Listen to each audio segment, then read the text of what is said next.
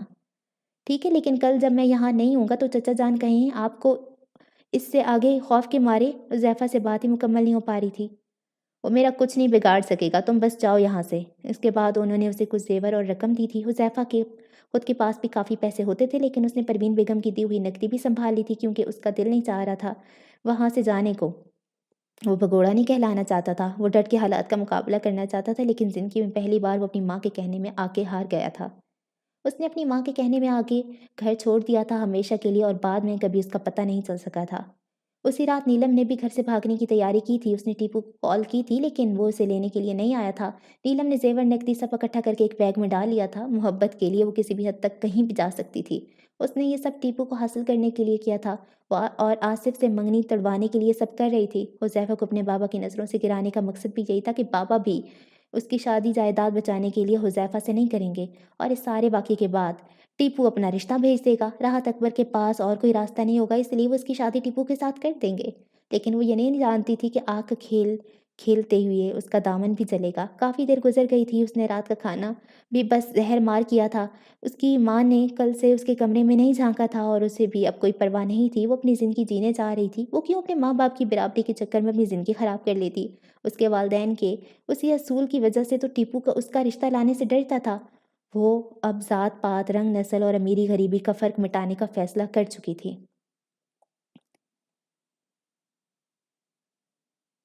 دروازہ فارا نے کھولا تھا تو سامنے ہی ہاتھوں میں پھولوں کا گلدستہ لیے یاسر کھڑا نظر آیا۔ اس کے مضحکہ خیز حلیے کو دیکھ کے فارا نے بے ساختہ اپنی ہنسی ضبط کی تھی۔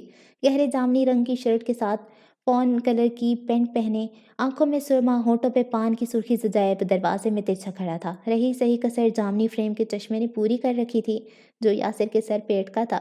ہاتھوں کا بھی یہی حال تھا، بے شمار انگوٹھیوں، کلائیوں میں بریسلیٹ۔ فارا کو ہنسی نہ آتی تو کیا کرتی؟ ویسے بھی کیا خوب جوڑ بنایا تھا اس نے ابیر اور یاسر کا۔ کم از کم دونوں ساتھ چلتے تو ایک جیسے لگتے۔ ہاں، البتہ یاسر تھوڑا شوخا تھا، لیکن ابیر اتنی ہی ڈیسنٹ۔ فارا کو یقین تھا کہ ابیر شادی کے بعد اسے اپنے رنگ میں ڈھال لے گی۔ السلام علیکم جی۔